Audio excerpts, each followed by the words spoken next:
पवित्र पंचवटी परिसरात नागरिकांना गंगेवर जाणे, रामदर्शन आणि देवी दर्शन यासाठी सुलभ सुविधा व्हावी या उद्देशाने कैलासवासी रामचंद्र पांडे यांनी खासगी जागेतून उभारलेली राम सेतू पूल सध्या बंद अवस्थेत असून त्यामुळे पंचवटीकरांची मोठी गैरसोय होते।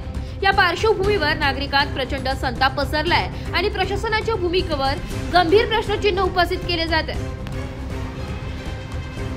आजही बांधकामाच्या दृष्टीने मजबूत असलेल्या या ऐतिहासिक पुलामध्ये केवळ किरकोळ खड्डे पडले, जे भरून काढल्यास पूल पूर्ववत वापरात आणता येणे शक्य आहे। मात्र यावेळी नाशिक महानगरपालिकेने पुलावर गंजलेले पत्रे लावले असून त्यामुळे नागरिकांना मोठा वळसा घालावा लागत आहे। हे पत्रे केवळ अडथळा ठरत नाहीये, तर नागरिकांना लागून अपघात होण्याची शक्यता नाकारता येत नाहीये। पंचवटीकरांच्या मते रामसेतू हा पूल परिसरातील महत्त्वाचा दळणवळण मार्ग असून हजारो नागरिक पायी या मार्गाचा नियमित वापर करतात। स्मार्ट सिटी योजनेअंतर्गत एवढ्या वर्षात त्या पुलाचे नूतनीकरण का झाले नाही, असा प्रश्न नागरिक उपस्थित करीत आहेत। याआधी मे महिन्यात झालेल्या पावसात नाशिक शहरातील ड्रेनेज यंत्रणा अपयशी ठरली होती।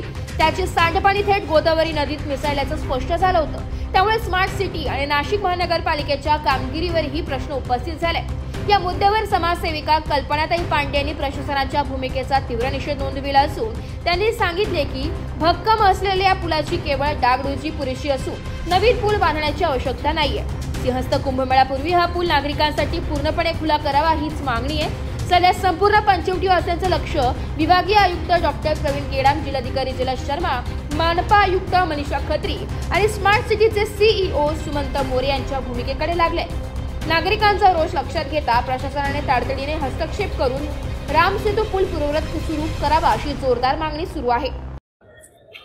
नमस्कार, मी कल्पना जगदीश पांडे, रामसेतू पूल बचाव समिती व पांडे मिठाई आणि पांडे बिल्डिंग आणि माझे सासरे आजोबा सासरे रामचंद्र कैलासवासी रामचंद्र जगन्नाथ पांडे यांनी पंचवटीकर व मेन रोड आणि सराफ बाजार यांच्यासाठी पायी चालण्यासाठी दुवा व आपल्या रामाचं दर्शन कसं व्हावं, देवी मातेचं कसं दर्शन व्हावं आणि गंगेवर सगळ्यांना येण्या जाण्यासाठी कशी सुविधा व्हावी, यासाठी त्यांनी त्यांच्या प्रायव्हेट प्रॉपर्टीमध्ये तो पूल बांधलेला आहे।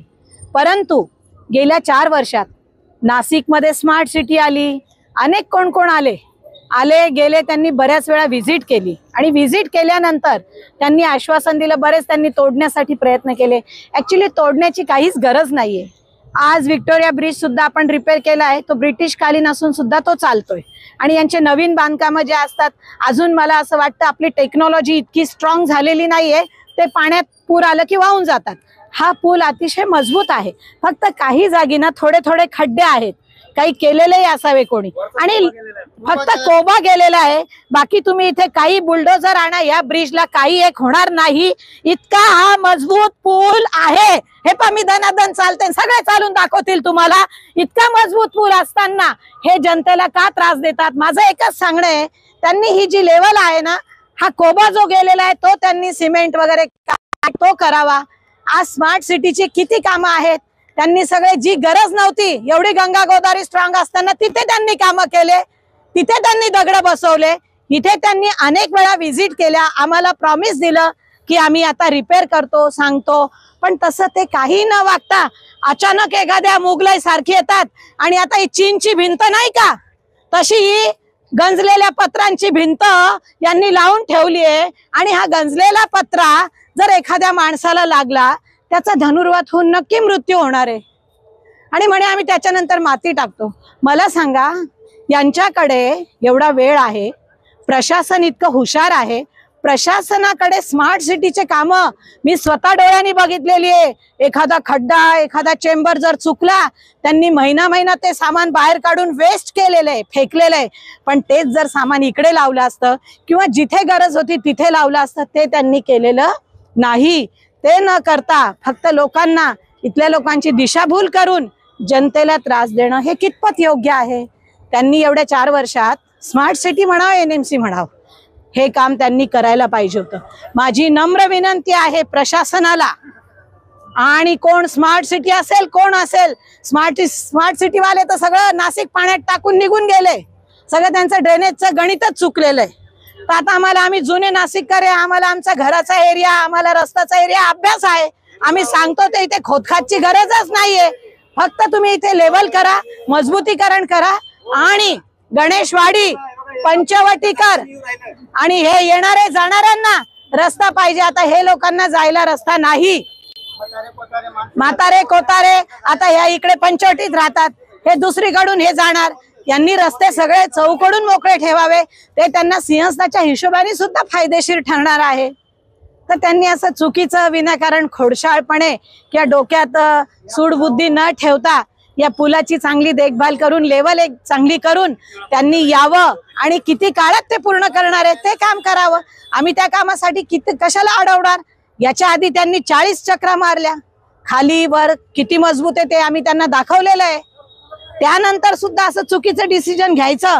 कुठेतरी पूल पडला आणि पाऊस पडला, ऐन वेळेवर विहीर खोदायची. त्यांना इतके 4 वर्षात का सुचलं नाही की आपण लेवल करून घ्यावं. नाही सुचलं ना, जाऊ द्या. आता सुद्धा ते 1-1.5 महिन्यात त्यांनी ठरवलं ना, एकदम व्यवस्थित सगळं ते काम करू शकतात. आणि मला त्यांच्याकडून आशा आहे, only IAS IPS officer, they are really good people, only they can take the good decision for public. They are public servant and they should think for public. सगळे हातमजुरी वाले ते कुठं जातील? सगळे गाय गरीब आहे, सगळ्यांचे हातावरचे लोक आहे ते कुठं जातील? इथं येतो तेव्हा आमचे लेकरं 2 घास खातात, कमवतो तेव्हा आमची लेकरं घरी खातात. आम्ही गाय गरीबांनी कुठं जायचं? जागा आम्हाला आहे तरी आम्ही इथं आमचा कोणाला त्रास पण नाहीये, काहीच नाही. सगळे गाय गरीब काय कोणी नोकरीवाले नाही, पाण्यावाले नाही, सगळे हातावरचे लोक आहे ना. जीवन आहे बाकी काही नाही. आमच्या मागं कोणी नाही, ना मुलगा नाही आणि कोणी नाही. आम्हाला फक्त त्याच्यावर आमचं जीवन आहे. बस आम्ही त्याच्यावर जीवन चालवतो आमचं. बस त्याच्यावर पोट पाणी भाऊ. फक्त हे पूल आहे ना, तेवढं खड्डे खुड्डे काही भरून द्या, तेवढंच आमच्या रोटी आहे. आणि रस्ता आहे ते चांगला करून द्या, बस आमचं एवढं. ब्युरो रिपोर्ट, नाशिक लोकशाही न्यूज, नाशिक.